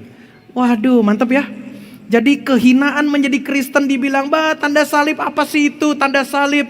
Madonna dulu berkata, penyanyi itu Madonna berkata, wartawan nanya sama dia, Madonna, kenapa kamu suka pakai kalung salib? Apakah kamu Kristen? Apa jawab Madonna pada saat itu? Lagi beken-bekennya. Masih keren-kerennya, masih muda. Bapak Ibu, dia berkata apa? Karena di tanda salib itu ada seseorang yang seksi. Dibilang Tuhan kita seksi, Bapak Ibu saudara-saudari. Kenapa? Karena cuma pakai cawat. Begitu, ada orang telanjang, setengah telanjang. Dia seneng tuh, dihina kekristenan. Gak apa-apa Bapak Ibu saudara-saudari. Engkau jadi orang Kristen dihina-hina gak apa-apa. Tenang aja Bapak Ibu. Buat anak-anak muda engkau di sekolah negeri, di sekolah umum, swasta. Di mana-mana dihina Kristen, tenang saja. Tuhan mati hancurkan semua kehinaan itu. Tatap masa depan, tenang saja. Nanti waktunya tiba, Tuhan akan datang di awan-awan. Semua akan kaget. Semua akan berseru, ya betul dia adalah Tuhan dan Juru Selamat. Filipi 2 ayat 8-11 dikatakan begini, Filipi 2 ayat 8 sampai 11. Lompat saja deh langsung ayat 9, ayat 8 Bapak Ibu catat saja untuk kita baca demi menghemat waktu. Langsung di ayat 9 dikatakan begini, Filipi 2 ayat 9, itulah sebabnya Allah sangat meninggikan dia dan mengaruniakan kepadanya nama di atas segala nama, kegenapan Yesaya yang tadi. Lanjut lagi ayat berikutnya 10. Baca sama-sama yuk. Supaya dalam nama Yesus bertekuk lutut segala yang ada di langit dan yang ada di atas bumi dan yang ada di bawah bumi. Bertekuk lutut, kagum, kaget semua, takjub. Lututnya sudah jatuh semua. Lanjut lagi ayat yang berikutnya 11. Dan segala lidah mengaku Yesus Kristus adalah Tuhan bagi kemuliaan Allah Bapa. Aduh, tepuk tangan buat firman Tuhan, haleluya. Di kesudahan akhir zaman, semua orang akan melihat Tuhan Yesuslah juru selamatnya. Jadi tenang saja, nggak usah ragu, tahan kehinaan kita, nggak apa-apa orang hina-hina kita. It's okay Bapak Ibu, bangga jadi orang Kristen. Coba pegang dadanya masing-masing, ngomong sama-sama, aku bangga jadi orang Kristen. 1, 2, 3, aku bangga jadi orang Kristen. Haleluya, tepuk tangan buat Tuhan Yesus. Yang kedua, penghalang kelimpahan di masa sekarang. Apa di masa sekarang ini? Janji dari Yesaya 52 sekarang berganti ke 53. Pasal 53 ayat yang keempat, apa penghalang kelimpahan di masa sekarang? Kelimpahan di masa depan itu adalah apa? Penghalangnya adalah keraguan, penghalangnya adalah rasa terhina. Itu nanti akan dipenuhi Tuhan. Tenang aja, itu janji Yesaya, hambaku akan menang. Itu janjinya. 2 ayat yang lain, Kolose, Filipi sudah menggenapinya. Sekarang bagian yang kedua, penghalang kelimpahan di masa sekarang. Apa? Ayat yang keempat, Yesaya 53. Tetapi sesungguhnya penyakit kitalah yang ditanggungnya dan kesengsaraan kita yang dipikulnya. Padahal kita mengira dia kena tulah, dipukul dan ditindas Allah. Orang menyangka, ini benar nih, ngaku-ngaku sih sebagai anak Allah. Ngaku-ngaku sih akan nanti merobohkan bait Allah, akan dibangun dalam 3 hari. Pantaslah begini, babak belur. Orang berpikir begitu, wah kena tulah, kena hukuman, pantas nih kena hukuman. Tapi ternyata enggak Bapak Ibu Saudara-saudari, penyakit kitalah yang ditanggungnya dan kesengsaraan kita yang dipikulnya. Jadi penghalang kelimpahan di masa sekarang itu apa? Penyakit jasmani akan dihancurkan. Ini khotbah penting nih, poin yang kedua. Penyakit jasmani akan dihancurkan. Ada sakit penyakit di masa sekarang yang Tuhan izinkan untuk sembuh dengan total. Saya ulangi sekali lagi. Ada sakit penyakit jenis-jenisnya dan orang-orangnya Tuhan izinkan sembuh dengan total. Yang kedua, akan ada juga jenis-jenis sakit penyakit yang bisa saja sama, tapi orangnya berbeda, Tuhan izinkan tidak disembuhkan. Berapa banyak jemaat Pak Yakob doakan sembuh sakitnya, tapi dirinya meninggal karena sakit. Saya memahaminya, memang janji Tuhan tuh. Kata kitab Ibrani, kemah sementara. Badan kita nih, kemah sementara yang dibangun oleh manusia. Apa tuh dibangun oleh manusia? Saya ada karena orang tua saya. Itu artinya dibangun oleh manusia, keturunan manusia dari darah dan daging. Tapi nanti kemah yang dibangun oleh Tuhan Allah bersifat kekal. Jadi tenang aja Bapak Ibu. Pesannya hari ini adalah tetanggamu bisa takjub karena penyakitmu disembuhkan. Haleluya, menjadi berita kemenangan. Tanda kelimpahan di masa sekarang. Tapi ada juga penyakit kita gak disembuhkan. Tetangga bisa menghina kita. Katanya Tuhannya besar. Katanya Tuhannya sanggup. Tapi di saat masalah sedang terjadi, engkau bisa tetap beriman. Itulah kelimpahan Bapak Ibu. Di saat engkau harus kontrol ke dokter, bolak-balik. Dan engkau masih bisa tersenyum. Orang-orang di rumah sakit di lobi lagi nunggu antrian nomor. Dia ngomong sama suaminya, "Pah, itu orang aku udah lihat loh, langganan loh. Setiap kali kita kontrol ke dokter, orang itu ada tuh. Tapi lihat wajahnya berseri-seri." Itu kelimpahan di dalam Tuhan Bapak Ibu. Jadi jemaat terkasih, saya sebagai hamba Tuhan, dan ini firman Tuhan. Tuhan pinjam mulut saya untuk menyatakan, tenang, kelimpahan di masa sekarang Tuhan akan hancurkan. Yang pertama adalah, kalau engkau punya sakit penyakit, janji firman Tuhan, Tuhan bisa sembuhkan. Tapi apabila penyakitmu Tuhan tidak sembuhkan, tenang saja. Ada masa depan yang akan Tuhan berikan nanti. Tapi untuk masa sekarang, haleluya, penyakit jasmani akan dihancurkan. Yang menjadi aplikasi bagi kita semua adalah Bapak Ibu jemaat harus tidak mengeluh atas sakit penyakit. Mulai hari ini jangan mengeluh atas sakit penyakit. Bersyukur sama Tuhan. Tanda sakit penyakit adalah tanda engkau masih hidup. Yang kedua, tanda ada kehidupan berikutnya. Kita sakit tuh tanda kita masih hidup Bapak Ibu. Ya kan? Kita sakit tanda kita masih hidup. Kita kebentok, tanda sakit, aduh, tanda masih hidup. Yang kedua, tenang, nanti janji Tuhan di kekekalan tidak ada lagi sakit penyakit. Jadi tenang saja Bapak Ibu. Sakitnya sembuh, puji Tuhan. Nggak sembuh, haleluya. Tuhan Yesus berkata, ada orang memang sakitnya itu menjadi kesaksian. Paulus pun dikatakan, Tuhan, duri dalam dagingku boleh nggak diangkat? Kata Tuhan, cukuplah anugerahku atasmu. Apa duri dalam dagingnya? Matanya rabun. Dalam perjalanan dia ke Damsyik, ingin nangkap orang-orang Kristen dengan naik kuda. Wih, orang zaman itu Bapak Ibu naik kuda, itu tanda orang hebat. Makanya Tuhan Yesus masuk ke Yerusalem tidak naik kuda. Tuhan Yesus naik keledai. Beberapa puluh tahun sebelumnya, ada seorang bernama Makabe datang ke Yerusalem dengan kuda.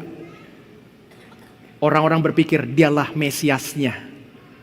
Makabe memimpin pemberontakan terhadap Romawi dan gagal. Makabe dibunuh dan itu menjadi berita terkenal sampai sekarang. Pemberontakan Makabe. Maka itu tercatat. Kali ini mereka bingung. Wih, dulu cerita kakek nenek ada orang masuk Yerusalem naik kuda. Sekarang mereka lihat Tuhan Yesus naik keledai. Karena mereka tahu kitab Yesaya dinubuatkan. Oh, iya ya, naik keledai. Inilah Hosana, Hosana. Waduh Bapak Ibu, puji Tuhan loh. Jadi jangan khawatir. Jemaat yang masih sakit tetap optimis. Optimismemu di saat engkau sakit itulah kelimpahan. Dunia mengajarkan sebaliknya. Dunia mengajarkan sakitnya sembuh, itulah kelimpahan. Allah juga menyatakan di dalam sakit penyakit anugerah Tuhan akan tersedia bagi kita semua. Tenang saja Bapak Ibu, gak usah khawatir ya. Tepuk tangan buat Tuhan Yesus. Yesaya 53 ayat 5 lanjut lagi. Tetapi dia tertikam oleh karena pemberontakan kita, diremukan oleh karena kejahatan kita, ganjaran mendatangkan keselamatan bagi kita ditimpakan kepadanya, dan oleh bilur-bilurnya kita menjadi apa? Sembuh. Maka yang kedua, penyakit jiwani akan dihancurkan. Kalau Bapak Ibu dengar tadi, penyakit jasmani akan dihancurkan. Itu yang pertama. 2A, penyakit jasmani akan dihancurkan. Yang kedua, penyakit jiwani akan dihancurkan. Baca pelan-pelan ayat yang kelima, Yesaya 53 ayat 5 nih. Ini bicara tentang jiwa nih Bapak Ibu ya. Orang suka salah baca nih. Ini bicara tentang jiwa. Tetapi dia tertikam oleh karena pemberontakan kita. Karena kitanya berontak. Pemberontakan itu mulainya di sini nih Bapak Ibu nih. Jiwa. Pemberontakan tuh mulai di jiwa tuh. Dari jiwa dulu. Karena dia ditikam oleh karena pemberontakan kita. Dia diremukan oleh karena kejahatan kita. Orang jadi jahat karena jiwanya jahat. Hati nuraninya jahat. Tuh, ini bicara tentang jiwa nih, Bapak Ibu Saudara-saudari. Ganjaran mendatangkan keselamatan bagi kita ditimpakan kepadanya. Harusnya kita yang jahat, hati nurani kita yang busuk, itu harusnya dihukum Bapak Ibu. Tetapi dilimpahkan, ditimpakan kepada Tuhan Yesus. Dan oleh bilur-bilurnya kita menjadi sembuh. Kita menjadi sembuh. Jiwanya dipulihkan Bapak Ibu. Ayat sebelumnya, fisiknya disembuhkan. Jiwanya sekarang disembuhkan. Jadi kita berdoa nanti, bilur-bilur Tuhan Yesus menyembuhkan sakit jasmani, bilur-bilur Tuhan Yesus menyembuhkan sakit jiwani. Apa yang menghambat hatimu sehingga engkau tidak menikmati kelimpahan? Apa yang menghambat hatimu Waktu matamu melihat langit cerah, sehingga engkau memprosesnya tidak dengan ceria. Engkau memprosesnya dalam pikiranmu dan berkata, apa sih matahari terbit-terbit? Percuma matahari terbit, masalah gak selesai. Engkau masih marah-marah sama Tuhan, hari ini berubah. Apa sih matahari terbit? Orang-orang bilang hari ini dengar berita lagi di rumah sakit, cuaca cerah. Tapi gak cerah dalam ruang kamar sakit ini. Jangan begitu Bapak Ibu. Jiwa kita serahkan sama Tuhan. Tuhan, kalaupun aku harus sakit, Tuhan akan berikan kekuatan dalam menjalani sakit penyakit ini. Saya flashback 5 tahun yang lalu waktu saya dan Ibu Rina rutin antar Pak Yakob bolak-balik rumah sakit dalam saat COVID-19 pandemi. Bapak Ibu saudara-saudari, kalau jujur secara hati berkata capek. Waduh, capek Bapak Ibu. Benar, bolak-balik ngantar ke rumah sakit. Pak Yakob cuci darah. Di lantai berapa cuci darah? Di lantai lainnya sedot air dari paru-parunya. Aduh Bapak Ibu saudara-saudari, nanti deh ya satu waktu saya kasih gambar foto saya. Bagaimana nungguin Pak Yakob di luar ruangan itu. Waduh capek loh. Ibadah tanggal 25 Desember. Kita ibadah dulu Bapak Ibu di gereja. Puji Tuhan waktu itu Natal tahun 2000 ya kalau nggak salah, 2020. Natal 2020 tuh. Saya khotbah di gereja, masih lockdown kan.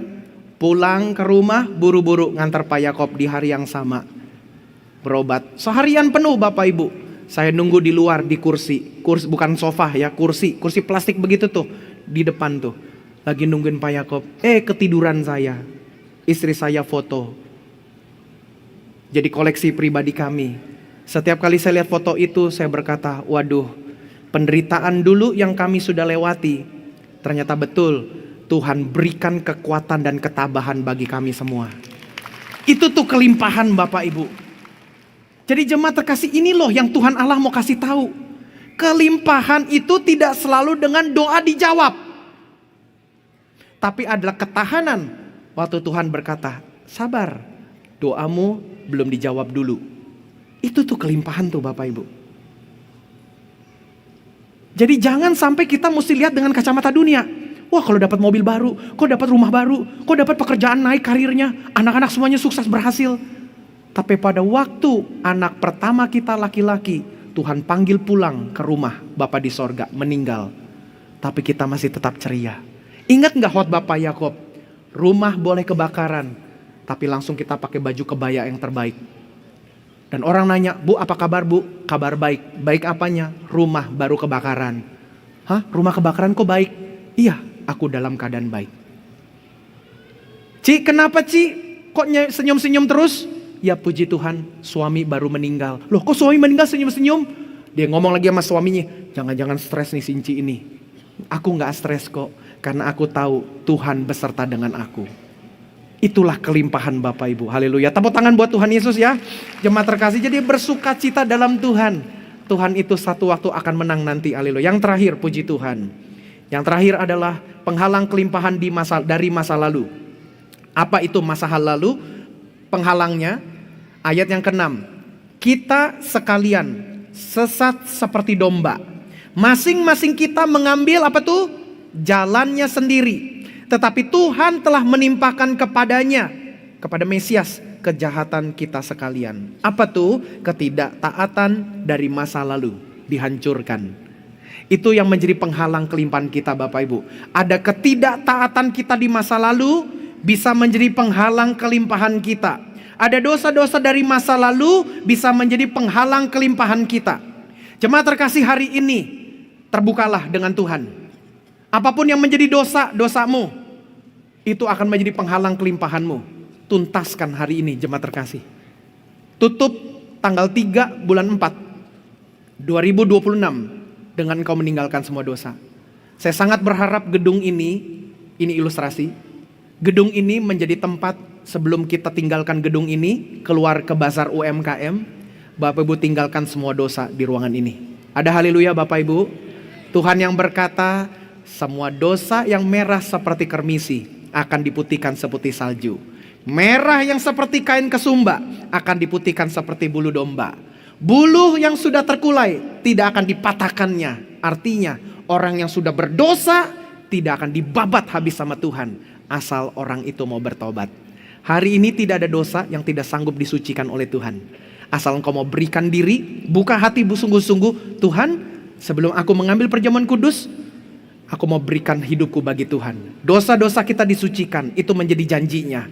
Kita sekalian sesat seperti domba, masing-masing mengambil jalannya sendiri, tetapi Tuhan telah menimpakan kepada Mesias kejahatan kita sekalian. Bertobat 100%, beri diri kepada Tuhan. Jemaat terkasih, sekali lagi, besok ada baptisan air. 19 sertifikat, 19 akte baptisan air sudah saya tanda tangani. Jadi kalau ada yang mau menyerahkan diri untuk dibaptis besok, gak apa-apa. Gereja akan siapkan. Aku rela untuk hari ini nanti untuk nyusulkan tanda tangan di akte lanjutannya. Atau Bapak Ibu belum ada berkasnya, gak apa-apa. Serahkan diri daftar supaya besok atau minggu depan aktenya bisa menyusul. Tanggal 4 bulan 4 menjadi momen yang bagus. Momen yang sangat baik. Engkau bisa ingat, taruh dalam hatimu. Kalau betul tanggal 3 April Tuhan Yesus mati tahun 33. Pada tanggal 4 April, satu hari berikutnya, momen berikutnya, aku menyerahkan diri untuk dibaptis. Aduh, momennya keren Bapak Ibu. Jadi serahkan diri buru-buru ya. Jadi gimana caranya?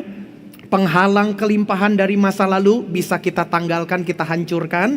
Cara yang pertama, bertobat 100%. Apa tuh?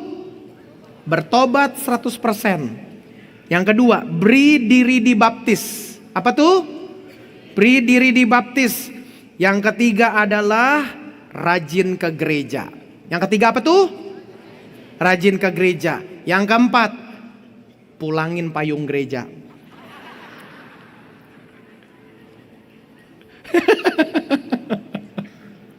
Yang keempat bercanda ya. Tapi kalau mau pulangin ya puji Tuhan. Yang terakhir ayat 7. Yesaya 53 ayat 7. Dia dianiaya, tetapi dia membiarkan diri ditindas. Dan apa yang dilakukan Tuhan Yesus? Dia tidak buka mulutnya. Kenapa Tuhan Yesus gak buka mulutnya? Hari ini saya baru paham. Kemarin malam saya baru paham. Karena aku sering kali buka mulutku menuduh Tuhan. Karena aku sering kali buka mulutku sembarangan ngomong sama Tuhan. Karena aku sering kali buka mulutku sembarang ngomongin orang lain. Aku sembarangan ngomong, mengeluarkan kata-kata dalam mulutku. Sekarang aku sadar, kenapa ya Tuhan gak banyak ngomong ya? Kenapa Tuhan hanya diam ya? Kenapa Yesaya sudah nubuatkan ya? Karena bangsa Israel juga sama, gampang mengutuk, gampang bersungut-sungut, gampang marah. Cuaca hujan marah, cuaca panas marah, kedinginan marah, kepanasan marah, gak ada air marah, kelimpahan air juga marah. Itulah manusia Bapak Ibu. Dan akhirnya Tuhan dikatakan dia dianiaya, tetapi dia membiarkan diri ditindas dan tidak membuka mulutnya. Seperti anak domba yang dibawa ke pembantaian. Seperti induk domba yang keluh, yang diem doang. Di depan orang-orang yang menggunting bulunya, ia tidak membuka mulutnya. Ucapan-ucapan ngawur dari masa lalu menghambat kelimpahan kita Bapak Ibu. Jemaat terkasih, poin penting terakhir ini sebelum kita tutup nih adalah apa yang dulu kita ucapkan ngawur-ngawur nih. Kita mau minta ampun sama Tuhan hari ini. Engkau doa dialog dengan Tuhan sendiri waktu kita nanti nyanyi satu lagu. Engkau dialog dengan Tuhan. Tuhan, aku dulu ngucapnya ngawur. Ampuni aku Tuhan. Aku dulu yang pernah pikir-pikir tentang istri, tentang suami. Udah cepet aja mati deh, biar gue kawin lagi. Anak-anak juga punya anak-anak begini udah mati aja deh. Nah, ucapan-ucapan ngawur nih, yang juga kita bilang orang tua kita, ucapan-ucapan ngawur nih, kita mau tinggalkan. Karena itu penghalang kelimpahan. Janji iman dan nazar yang belum dipenuhi. Dulu kita ngucap-ngucap sama Tuhan, itu penghalang kelimpahan kita tuh Bapak Ibu. Kalau memang gak sanggup untuk memenuhinya, hari ini minta ampun sama Tuhan. Tuhan, minta ampun Tuhan. Dulu aku terlalu ngomong sembarangan. Terlalu senang dulu. Aku terbawa dengan euforia. Hari ini aku minta ampun Tuhan. Aku udah evaluasi, aku gak sanggup memenuhi janji imannya. Aku dulu nazar, minta ampun sama Tuhan. Karena itu penghalang kelimpahan Bapak Ibu. Jangan sembrono, ngomongnya dulu sembrono, minta ampun sama Tuhan. Juga boleh Bapak Ibu kalau mau menghadap ke saya untuk didoakan. Boleh, gak apa-apa, saya buka kesempatan nanti. Bapak Ibu boleh datang nanti, kesempatan lain, mau cari waktu, Pak Gembala boleh gak jumpa. Aku mau didoakan, gak apa-apa Bapak Ibu. Saya sangat senang untuk menolong jemaat. Yang keempat, pemulihan ucapan dari masa lalu. Itu akan membuka kelimpahan kita. Jadi pulihkan Bapak Ibu. Mungkin ada orang tuamu yang selama ini bilang, dasar anak sialan, dasar anak terkutuk. Waduh, teringat terus di sini nih. Dasar anak bego. Kamu nih nggak diharapkan sama mama tahu. Nah, kalimat-kalimat itu yang selama ini melekat dalam diri kita. Haleluya. Hari ini dalam nama Tuhan Yesus, lepaskan jemaat terkasih. Ada orang hina-hina kita, dasar orang miskin, dasar orang nggak mampu. Itu melekat dalam diri kita. Lepaskan itu semua jemaat terkasih. Kembangkan patok kemahmu. Lebih ke kiri dan lebih ke kanan. Tuhan mau berikan kelimpahan banyak kepada kita jemaat terkasih. Aku pun juga berkata, Tuhan, aku mau kembangkan patok kemahku ke kanan dan ke kiri. Aku pun mau diberkati Tuhan berlimpah jemaat terkasih. Dan aku pun sebagai gembalamu juga berharap engkau juga diberikan secara berlimpah. Jangan takut jemaat terkasih, Tuhan Allah adalah Allah yang baik. Allah yang saya kenal, Allah yang saya kenal awalnya dari ayah saya dan ibu saya. Sekarang Tuhan itulah saya kenal secara pribadi yang saya beritakan hari ini. Dia Allah yang mau membuat kita berlimpah di masa depan. Dia juga yang mau membuat kita berlimpah pada hari ini, pada masa sekarang. Dan dari masa lalu, apa yang menjadi belenggu, yang menjadi pengikat engkau, sehingga itu tertahan, engkau tertahan. Sehingga dobrakan-dobrakan seakan-akan gak ada. Pak Gembala, aku udah coba ini, coba itu, kok gak berhasil ya? Jangan-jangan ada dari masa lalu. Ada omongan sembrono yang kau ucapkan. Satu kesaksian jemaat yang saya sangat bersyukur Bapak Ibu.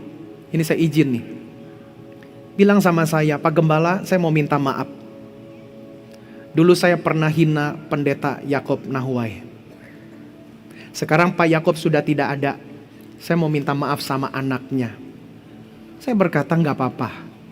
Saya sebagai anaknya dulu juga tidak tahu kalau ayah saya dulu dihina. Tetapi karena sekarang sudah meminta maaf, bukan kepada sayanya, tapi saya sebagai hamba Tuhan melihat keterbukaan Anda. Disinilah Tuhan akan memberikan kelimpahan. Bapak Ibu dulu ada ngomong sembarangan mungkin sama pendeta. Mungkin selama ini engkau gak ibadah di GB Mawar Saron, tapi karena tempat pindah lokasi, sekarang karena Jumat Agung libur, pulang yuk ke GB Mawar Saron sebentar. Dulu engkau pernah hina Pak Yakob, dulu engkau pernah hina hamba Tuhan, dulu engkau pernah hina majelis gereja, sesama pelayan saling hina. Mungkin engkau pernah hina saya. Hari ini pulihkan itu semua jemaat terkasih, karena itu bisa menjadi penghalang kelimpahan dalam hidupmu. Pernah hina presiden, pernah hina-hina yang lain, hari ini kita pulihkan semua. Tuhan sudah menutup mulutnya waktu dia ditangkap, karena kita selalu membuka mulut kita sembarangan. Dan Tuhan pakai itu menggantikan semuanya.